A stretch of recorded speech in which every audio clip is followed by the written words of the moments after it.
dear Ugandans, we have an opportunity to shape a better Uganda by putting nature on a recovery path. As government, we place sustainability at the heart of all political and social systems, and we shall continue to ensure that every political and social system has sustainability of environment embedded, including the NDP 3.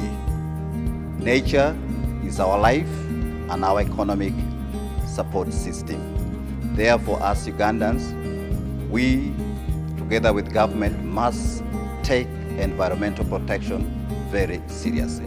Many businesses rely on nature, not just for resources such as fish, timber, or meat, but also pollination in the agriculture sector and fresh air and clean water for a healthy workforce.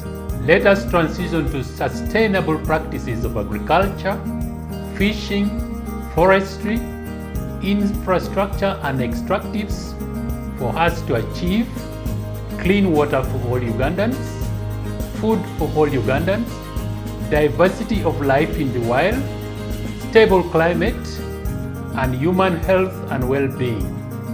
We can deliver this new deal for nature and people by working with all Ugandans who share their land with nature. Together, possible.